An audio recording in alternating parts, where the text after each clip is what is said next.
Iya, selamat siang jemaat Tuhan yang terkasih.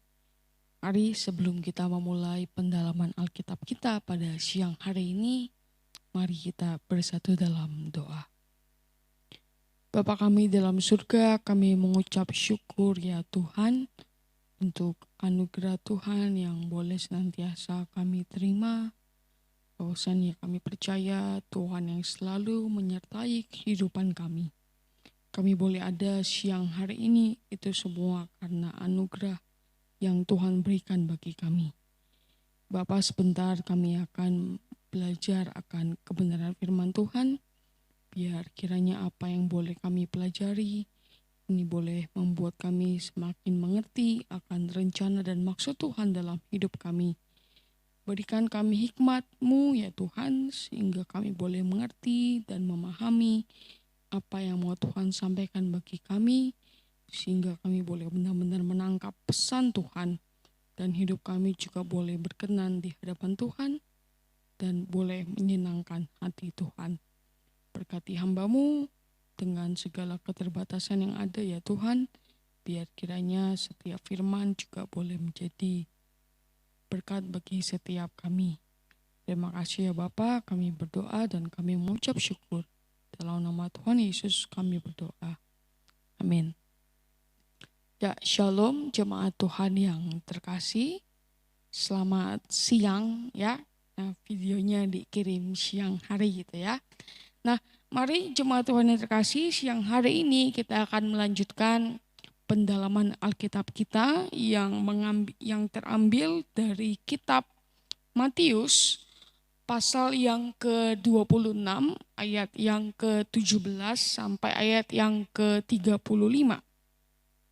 Cukup banyak gitu ya, cukup panjang. Matius pasal yang ke-26 ayat yang ke-17 sampai dengan ayat yang ke-35. Saya bacakan terlebih dahulu bagi Bapak Ibu Saudara sekalian. Yesus makan Paskah dengan murid-muridnya. Pada hari pertama dari hari raya roti tidak beragi, datanglah murid-murid Yesus kepadanya dan berkata, "Di manakah engkau kehendaki kami mempersiapkan perjamuan Paskah bagimu?" Jawab Yesus, "Pergilah ke kota kepada si Anu dan katakan kepadanya, pesan guru, waktuku hampir tiba, di dalam rumah mula aku mau merayakan Paskah bersama-sama dengan murid-muridku." Lalu murid-muridnya melakukan seperti yang ditugaskan Yesus kepada mereka dan mempersiapkan Paskah. Setelah hari malam, Yesus duduk makan bersama-sama dengan ke-12 murid itu. Dan ketika mereka sedang makan, ia berkata, "Aku berkata kepadamu, sesungguhnya seorang di antara kamu akan menyerahkan aku." Dan dengan hati yang sangat sedih berkatalah mereka seorang demi seorang kepadanya, "Bukan aku ya Tuhan." Ia menjawab, "Dia yang bersama-sama dengan aku mencelupkan tangannya ke dalam pinggan ini, dialah yang akan menyerahkan aku." Anak manusia memang akan pergi sesuai dengan yang ada tertulis tentang dia. Akan tetapi celakalah orang yang olehnya anak manusia itu diserahkan. Adalah lebih baik bagi orang itu sekiranya ia tidak dilahirkan. Yudas yang hendak menyerahkan dia itu menjawab katanya, "Bukan aku ya Rabi." Kata Yesus kepadanya, "Engkau telah mengatakannya." Penetapan perjamuan malam. Dan ketika mereka sedang makan, Yesus mengambil roti, mengucap berkat, memecah-mecahkannya, lalu memberikannya kepada murid-muridnya dan berkata, "Ambillah, makanlah, inilah tubuhku." Sesudah itu ia mengambil cawan, mengucap syukur, lalu memberikannya kepada mereka dan berkata, "Minumlah kamu semua dari cawan ini, sebab inilah darahku, darah perjanjian yang ditumpahkan bagi banyak orang untuk pengampunan dosa. Akan tetapi aku berkata kepadamu, mulai dari sekarang aku tidak akan minum lagi hasil pokok anggur ini sampai pada hari aku minumnya, yaitu yang baru, bersama-sama dengan kamu dalam kerajaan Bapakku. Petrus akan menyangkal Yesus. Sesudah menyanyikan nyanyian pujian, pergilah Yesus dan murid-muridnya ke Bukit Zaitun. Maka berkatalah Yesus kepada mereka, malam ini kamu semua akan tergoncang imanmu karena aku. Sebab ada tertulis, aku akan membunuh gembala dan kawanan domba itu akan tercerai-berai. Akan tetapi sesudah aku bangkit, aku akan mendahului kamu ke Galilea. Petrus menjawabnya, biarpun mereka semua tergoncang imannya karena engkau, aku sekali-kali tidak. Yesus berkata kepadanya, aku berkata kepadamu, sesungguhnya malam ini sebelum ayam berkokok, engkau telah menyangkal aku 3 kali. Kata Petrus kepadanya, sekalipun aku harus mati bersama-sama engkau, aku tak akan menyangkal engkau. Semua murid yang lain pun berkata demikian juga. Demikian sabda firman Tuhan pada siang hari ini gitu ya. Bapak Ibu jemaat Tuhan sekalian, dalam pembacaan atau pendalaman Alkitab kita pada siang hari ini terdapat 3 perikop yang akan kita pelajari bersama-sama. Maka dari itu pendalaman Alkitab kita akan kita bahas berdasarkan juga 3 perikop yang ada gitu ya. Pembahasan pertama akan membahas dari ayat yang ke-17 sampai ayat yang ke-25, di mana kita akan membahas perikop gitu ya. Yang pertama tadi Yesus makan Paskah dengan murid-muridnya, lalu disambung dengan ayat yang ke-26 sampai ayat yang ke-30 dengan judul perikop penetapan perjamuan malam. Dan yang terakhir ayat yang ke-31 sampai dengan ayat yang ke-35. Dengan perikop Petrus akan menyangkal Yesus. Jadi kita akan belajar sesuai perikop-perikop yang ada. Seperti itu ya Bapak Ibu sekalian. Mari kita langsung masuk saja dalam perikop yang pertama dan saya akan membahasnya sesuai seperti yang 2 minggu lalu saya lakukan sesuai dengan konteks atau ide pikiran yang ada. Kita memulai dari ayat yang ke Matius 25, ayat yang ke-17 sampai ayat yang ke-19. Saya bacakan lagi gitu ya. Pada hari pertama dari hari raya roti tidak beragi, datanglah murid-murid Yesus kepadanya dan berkata, di manakah engkau kehendaki kami mempersiapkan perjamuan Paskah bagimu? Jawab Yesus, pergilah ke kota kepada si anu dan katakan kepadanya, pesan guru, waktuku hampir tiba. Di dalam rumahmu lah aku mau merayakan Paskah bersama-sama dengan murid-muridku. Lalu murid-muridnya melakukan seperti yang ditugaskan Yesus kepada mereka dan mempersiapkan Paskah. Jemaat Tuhan sekalian, ayat yang ke-17 itu menceritakan kapan peristiwa dari perjamuan malam itu atau perjamuan Paskah itu dilaksanakan. Keterangan pada hari raya roti tidak beragi itu membantu kita untuk kita boleh mengetahui kapan hal tersebut dilakukan. Jemaat Tuhan yang terkasih, perjamuan Paskah merupakan peringatan keluarnya bangsa Israel dari Mesir berabad-abad yang lalu. Nah, tradisi Yahudi dalam perayaan ini gitu ya, khususnya dalam kita berbicara mengenai konteks perayaan atau perjamuan, maka ada beberapa hal yang disajikan. Misalnya seperti roti tidak beragi, lalu ada anggur merah dan juga ada makanan-makanan yang lain. Selain hidangan-hidangan itu disantap, biasanya kepala keluarga dalam keluarga Yahudi itu juga menceritakan bagaimana kisah daripada bangsa Israel bisa keluar dari tanah Mesir. Nah, roti tidak beragi di sini juga disebut sebagai roti penderitaan. Yang mana roti tidak beragi itu dimakan ya oleh para nenek moyang mereka saat mereka keluar dari Mesir. Nah, jemaat Tuhan yang terkasih, pada hari pertama dari hari raya roti tidak beragi ini yang tahun itu kebetulan jatuh pada hari yang kelima pada minggu itu. Yang dalam kalender kita itu adalah hari Kamis gitu ya. Sebab penghitungan pertanggalan pada zaman Yahudi itu berbeda dengan kita. Pada zaman itu pergantian hari itu dihitung ketika mereka memasuki pukul 18.00 atau lebih tepatnya pada saat matahari terbenam. Jadi ketika matahari terbenam maka hari sudah berganti. Berbeda dengan kita gitu ya. Kita punya hitungan waktu 24 jam, maka ketika pukul 12 malam baru ganti hari. Itu ya Bapak Ibu ya.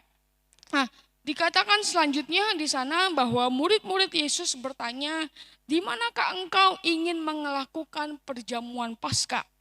Hal ini menunjukkan adanya partisipasi yang aktif dari murid-murid Yesus itu sendiri untuk mempersiapkan perjamuan Paskah. Nah, murid-muridnya tidak mau memilih tempat tanpa petunjuk dari Tuhan. Dan bisa jadi juga Yudas yang juga bertanya kepada Tuhan, mengingat supaya ia bisa mengetahui posisi Yesus agar ia bisa menyerahkannya gitu ya kepada mahkamah-mahkamah agama di mana sebelumnya ia sudah bekerja sama untuk bisa menyerahkan Yesus.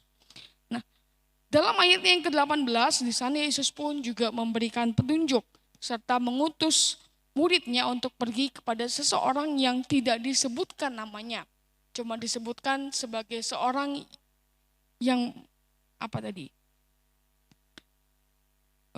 pergilah ke kota kepada si Anu, ya, tidak disebutkan namanya. Jadi Yesus mengutus, memberikan petunjuk pergi ke kota kepada orang ini gitu. Tidak disebutkan namanya dengan jelas, dengan membawa pesan yang disampaikan.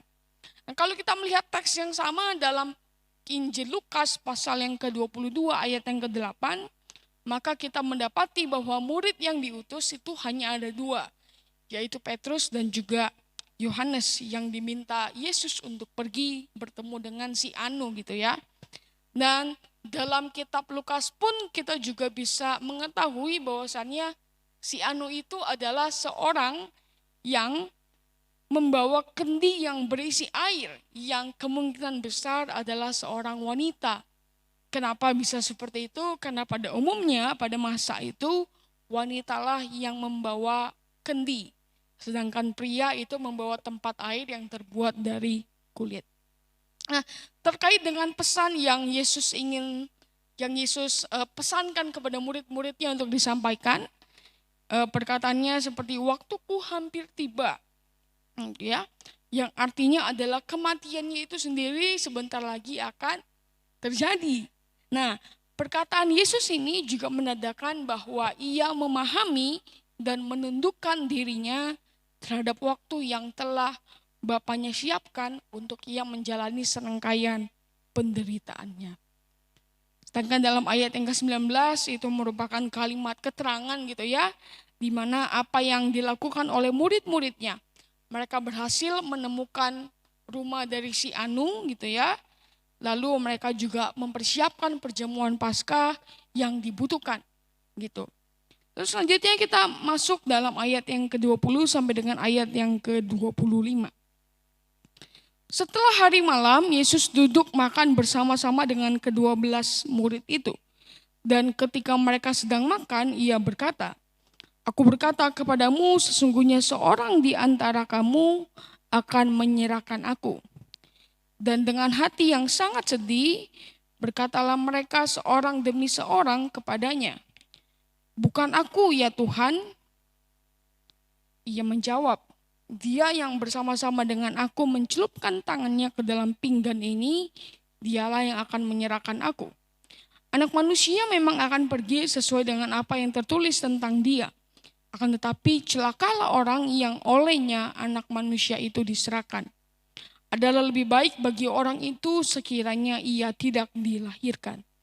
Yudas yang hendak menyerahkan dia itu menjawab, katanya, "Bukan aku ya Rabi." Kata Yesus kepadanya, "Engkau telah mengatakannya."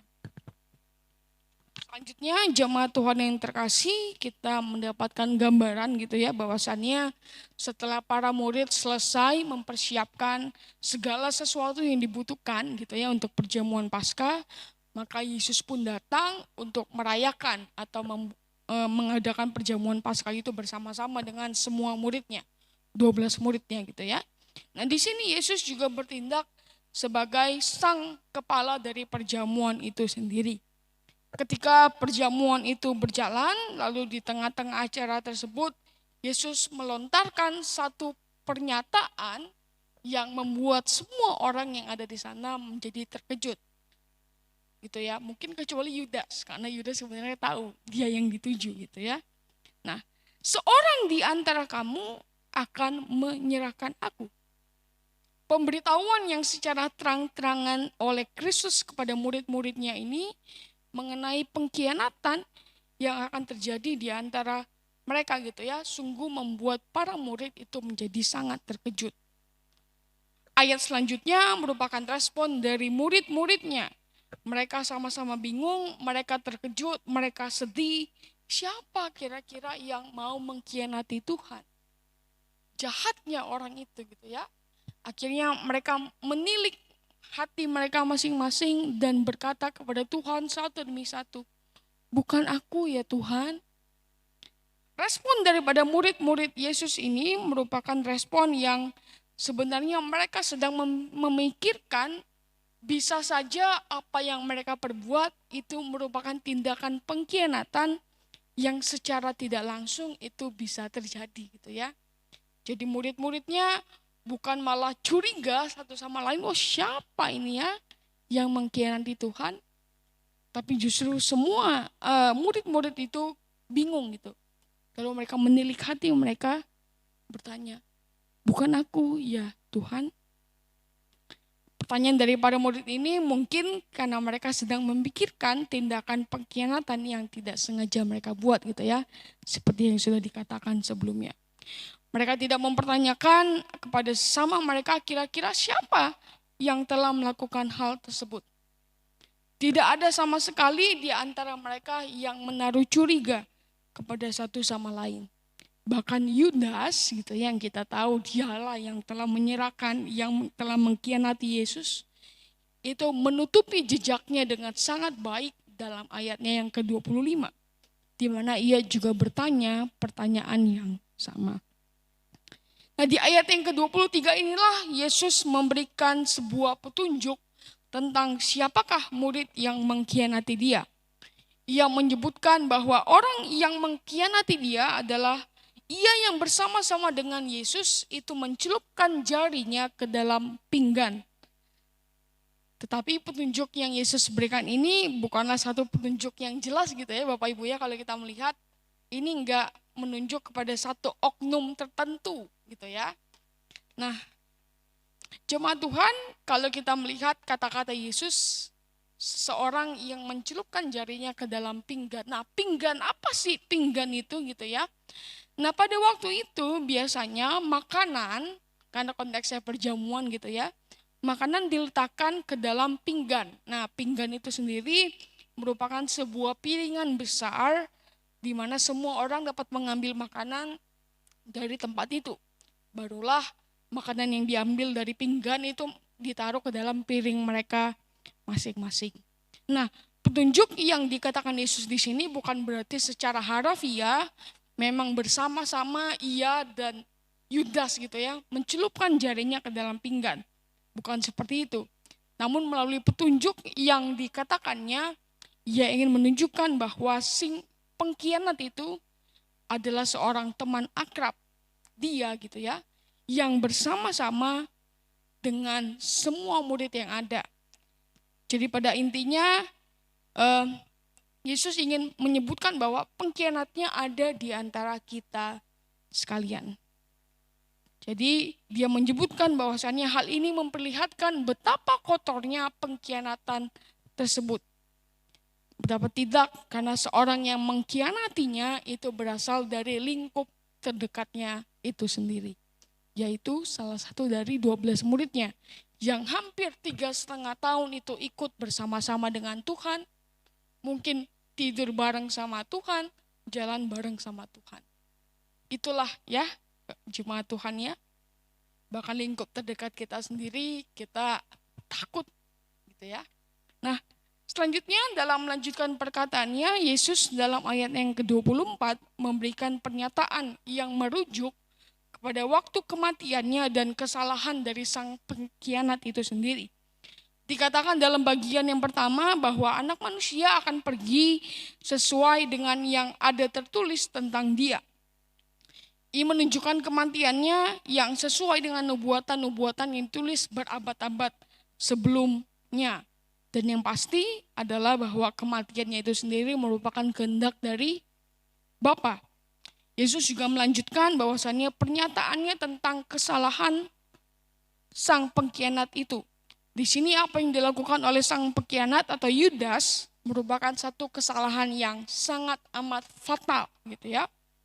Memang betul pengkhianatan yang dilakukan Yudas itu mungkin masuk ke dalam jalur yang telah ditetapkan Allah, bahwa Allah turut memakai pengkhianatan Yudas untuk menggenapi misinya gitu ya, misi Kristus. Namun tetap bahwa pengkhianatan yang dilakukan Yudas ini merupakan satu dosa yang serius, dosa yang sungguh amat fatal gitu ya, mengingat dia mengkhianati Tuhan itu sendiri. Nah, dalam ayat yang ke-25 merupakan sebuah interaksi yang unik antara sang pengkhianat itu sendiri dengan Yesus. Seperti yang dikatakan sebelumnya gitu ya, Yudas juga bertanya dengan pertanyaan yang sama yang diajukan oleh teman-temannya. Kristus segera menjawab pertanyaan itu dengan engkau telah mengatakannya. Nah, kata engkau di sini itu menjadi sangat penting gitu ya. Maksudnya adalah seperti yang telah engkau katakan itu sendiri. Walaupun Kristus tidak mengatakannya terus terang, tetapi jawaban itu sebenarnya sudah cukup jelas untuk bisa menyadarkan Yudas. Jadi jawaban ini juga sekaligus memberitahu Yudas bahwa sebenarnya Yesus itu sudah tahu bahwa Yudaslah yang telah mengkhianati Tuhan. Nah, selanjutnya Bapak Ibu Saudara, kita berpindah dalam ayat yang ke-26 sampai dengan ayat yang ke-30. Saya bacakan Bapak Ibu Saudara. Dan ketika mereka sedang makan, Yesus mengambil roti, mengucap berkat, memecah-mecahkannya lalu memberikannya kepada murid-muridnya dan berkata, ambillah, makanlah, inilah tubuhku. Sesudah itu ia mengambil cawan, mengucap syukur lalu memberikannya kepada mereka dan berkata, minumlah kamu semua dari cawan ini, sebab inilah darahku, darah perjanjian yang ditumpahkan bagi banyak orang untuk pengampunan dosa. Akan tetapi aku berkata kepadamu, mulai dari sekarang aku tidak akan minum lagi hasil pokok anggur ini sampai pada hari aku minumnya, yaitu yang baru, bersama-sama dengan kamu dalam kerajaan Bapakku. Sesudah menyanyikan nyanyi-nyanyian, pergilah Yesus dan murid-muridnya ke Bukit Zaitun. Sebentar ya Bapak Ibu ya.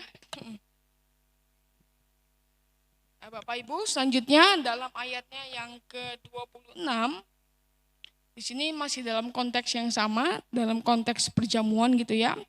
Disebutkan di sana ketika perjamuan itu berjalan, Yesus mengambil roti. Tidak dijelaskan di sana apakah roti itu roti beragi atau roti tidak beragi yang digunakan oleh Yesus. Setelah ia mengambil roti, ia mengucap syukur atasnya, lalu memecah-mecahkan roti itu. Satu hal yang umum jika itu dilakukan di awal perjamuan, tapi ini dilakukan di tengah-tengah perjamuan gitu ya, mungkin ada suatu hal yang penting untuk disampaikan gitu. Yesus mengatakan kepada murid-muridnya setelah Yesus mengucap syukur dan memecah-mecahkan roti tersebut, ambillah, makanlah, inilah tubuhku. Yesus memberitahu mereka agar mereka memakan roti tersebut. Namun sebenarnya ada makna yang lebih luas dari cuma sekedar makan gitu ya Bapak Ibu ya. Nah, apa yang dimaksudkan oleh Yesus? Maksudnya adalah terimalah Kristus yang ditawarkan kepadamu, terimalah dan akuilah pendamaian yang telah ia kerjakan, terimalah segala persyaratan karena di dalamnya terkandung keuntungan yang ditawarkan kepadamu. Tundukkanlah dirimu di bawah anugerah dan pemerintahannya. Nah, percaya kepada Kristus harus ditunjukkan dengan menerimanya dan memakannya. Daging yang hanya dipandang saja atau mungkin hidangan yang dihias dengan cantik itu tidak akan memberi manfaat bagi tubuh kita sampai kita bisa memakannya. Jadi memakan di sini itu berarti kita boleh menerima apa yang telah Yesus lakukan. Kematian Yesus kita menerimanya gitu ya. Lalu apa yang akan mereka peroleh gitu ya. Nah, lalu apa yang akan mereka peroleh dari roti ini? Inilah tubuhku. Dengan percaya, jiwa kita pun akan mendapatkan segala keuntungan dari kematian Kristus. Itu berkat keselamatan. Inilah tubuhku secara rohani dan secara sakramen. Nah, roti ini juga berarti melambangkan daripada kematian Kristus itu sendiri. Lalu demikian hal yang sama juga Yesus katakan dengan mengangkat sebuah cawan yang berisi air anggur.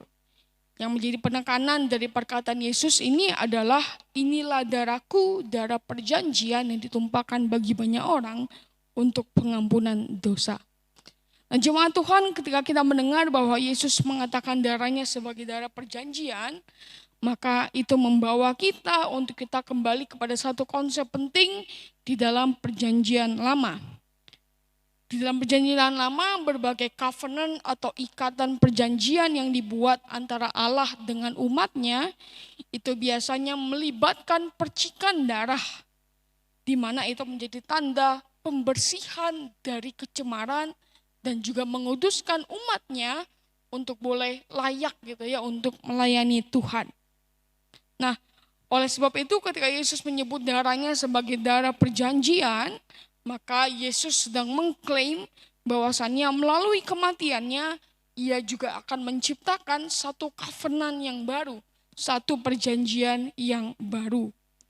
Di mana melalui kematiannya di sini Yesus akan membuat satu covenant di mana itu akan menjadi perjanjian yang baru antara Allah dengan umatnya. Kematiannya akan menjadi sarana untuk menyucikan dosa dan mengkuduskan hidup yang baru agar orang-orang percaya itu boleh melayani Tuhan.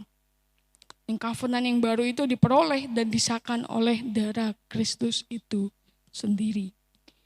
Dan itu pun akhirnya mewujudkan pendamaian antara Allah dengan manusia. Karena tanpa penumpahan darah tidak ada pengampunan. Jadi penebusan yang Kristus lakukan itu adalah satu covenant yang baru yang ada yang dibuat untuk selama-lamanya. Tidak akan ada lagi penumpahan darah karena penumpahan darah yang dilakukan oleh Kristus itu telah membentuk satu covenant yang baru untuk selama-lamanya. Dalam ayat selanjutnya di sini Yesus mau menekankan bahwa ia tidak akan pernah lagi menikmati perjamuan seperti ini karena ia akan segera mati. Barulah ia akan kembali menikmati perjamuan ketika saat itu akan tiba, yaitu saat ia dan murid-muridnya telah berada dalam kerajaan Bapaknya. Ini juga menjadi satu tanda bahwa kalimat ini merupakan kalimat perpisahan antara Yesus dan murid-muridnya.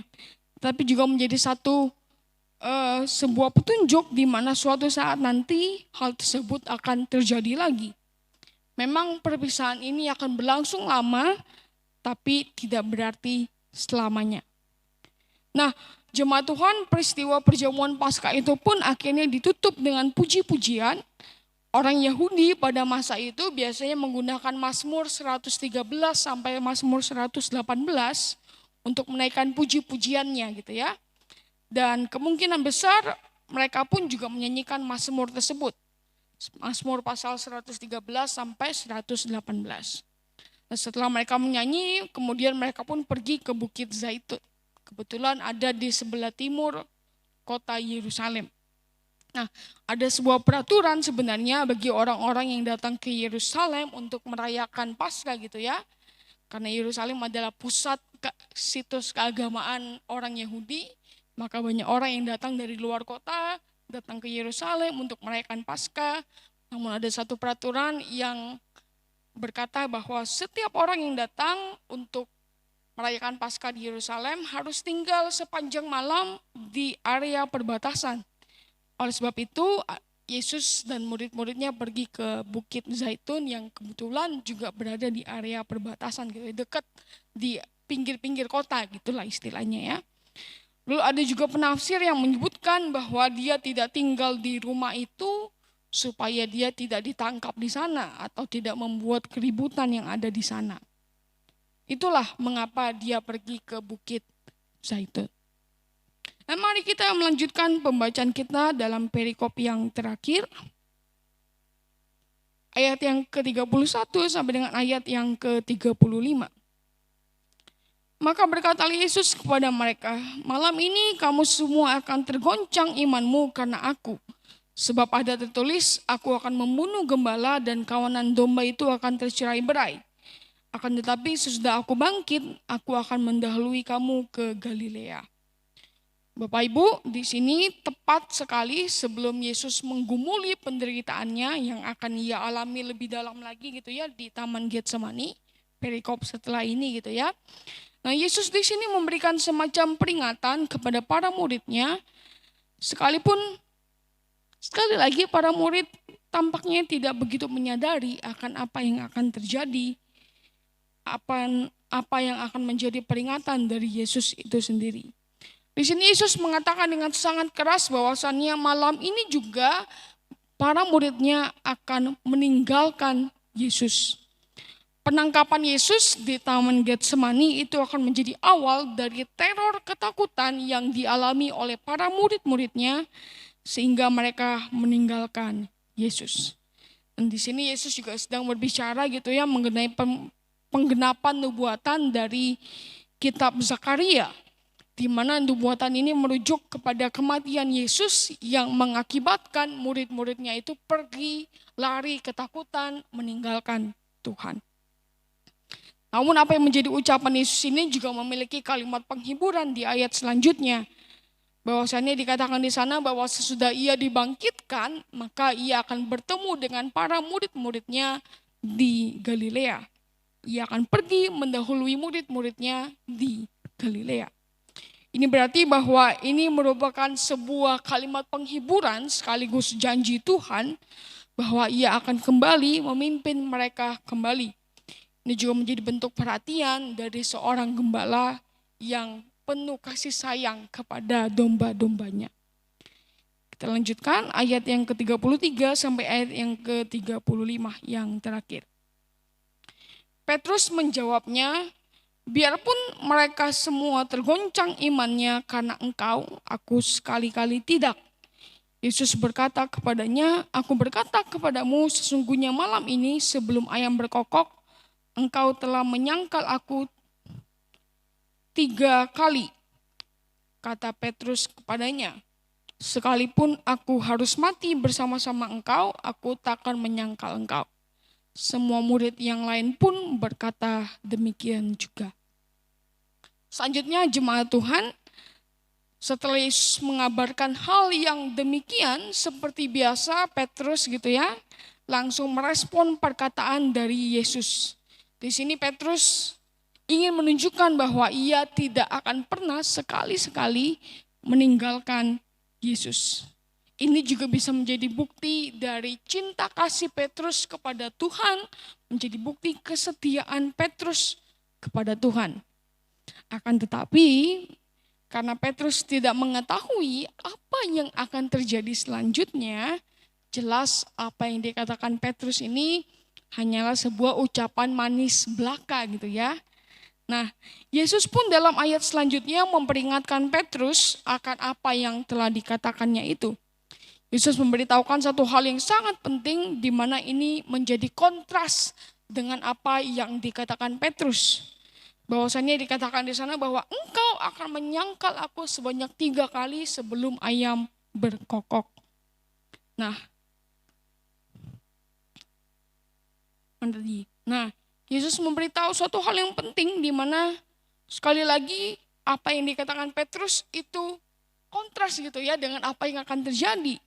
Nah, Ia berkata bahwa pada malam ini sebelum ayam berkokok, engkau akan menyangkal aku 3 kali. Kata malam ini memberikan satu gambaran waktu yang tepat, dan keterangan tambahan sebelum ayam berkokok itu lebih memberikan keterangan atau waktu yang akan lebih tepat. Kapan kejadian Petrus akan menyangkal Tuhan itu akan terjadi. Seperti yang dikatakan di awal, pada masa itu hari berganti itu ketika matahari terbenam. Jadi ketika Yesus mengatakan malam ini sebelum ayam berkokok, itu masih terhitung dalam waktu 1 hari gitu ya ibu-ibu ya, Bapak Ibu sekalian. Nah, jadi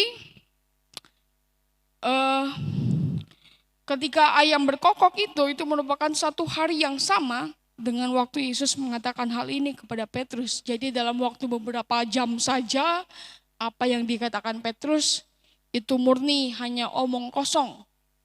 Karena ketika ayam berkokok 3 kali, Petrus sudah menyangkal Kristus sebanyak 3 kali. Jadi di sini jelas bahwa Petrus gagal memahami apa yang ingin Yesus sampaikan. Namun sekali lagi, karena Petrus mungkin orangnya keras kepala gitu ya, dia membantah kembali pernyataan Yesus, bahkan dengan memakai satu skenario yang buruk gitu ya, bahwa sekalipun aku harus mati bersama-sama dengan engkau, aku tak akan menyangkal engkau.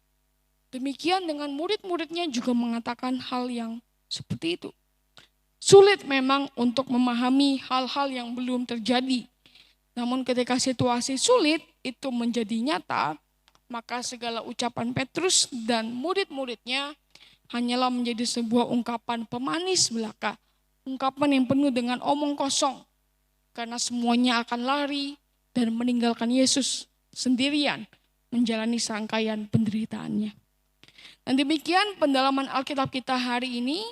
Dari sekian banyak hal yang boleh kita pelajari, bahwasannya ada satu hal penting sebagai implikasi dari semua hal ini, bahwasannya jemaat Tuhan yang terkasih, kita perlu untuk terus berjaga-jaga dan senantiasa menaruh iman dan pengharapan kita kepada Yesus. Dia yang sebentar lagi akan menjalani serangkaian penderitaannya, dia yang akan segera mati di kayu salib karena semua kesalahan dan dosa-dosa kita. Namun di saat yang sama ia akan bangkit, di mana itu menunjukkan bahwa ia telah menang atas segala belenggu yang jahat dan membawa kita semua kepada hidup yang penuh pengharapan akan kasih-Nya. Kiranya semua ini boleh membawa kita semakin dekat dan semakin mengenal akan pribadi dan karya Tuhan dalam hidup kita. Demikian pendalaman Alkitab kita pada malam hari ini, kiranya boleh menjadi berkat bagi jemaat Tuhan sekalian. Mari kita berdoa. Bapa kami dalam surga, kami mengucap syukur ya Tuhan untuk kasih-Mu dalam hidup kami, untuk setiap kesempatan yang Tuhan berikan bagi kehidupan kami ya Tuhan, dalam kami boleh menikmati anugerah yang Tuhan berikan bagi kami. Kami telah selesai Tuhan belajar akan kebenaran firman Tuhan. Terima kasih untuk firman-Mu yang boleh mengajarkan setiap kami, yang boleh terus membawa kami ya Tuhan, untuk kami boleh semakin mengenal akan pribadi dan karya Tuhan dalam hidup kami. Kami berdoa untuk firman yang ditaburkan, biar kiranya itu boleh membuat kami senantiasa berjaga-jaga ya Tuhan, yang boleh terus membawa kami mempertajam iman dan kepercayaan kami kepada Tuhan, karena bahwasannya hanya Engkau yang layak untuk kami sembah dan kami percayai. Terima kasih ya Bapa. Kami juga menyerahkan live streaming pendalaman Alkitab nanti malam yang akan dipimpin oleh Bapak Penatua Lindra. Biar kiranya apa yang akan diajarkan itu juga boleh semakin mempertajam pengetahuan kami akan kebenaran-Mu ya Tuhan. Dan kiranya itu senantiasa boleh membawa kami, semakin kami boleh lebih dekat dan mengenal Tuhan dalam hidup kami. Terima kasih Bapak, kami serahkan kehidupan kami, dan kami juga menyerahkan aktivitas kami selanjutnya ke dalam tangan Tuhan. Demi Kristus Yesus Tuhan kami berdoa dan mengucap syukur. Amin. Shalom, selamat siang Bapak Ibu. Kiranya pendalaman Alkitab kita boleh menjadi berkat bagi Bapak Ibu sekalian, dan selamat melanjutkan aktivitas Bapak Ibu sekalian. Amin.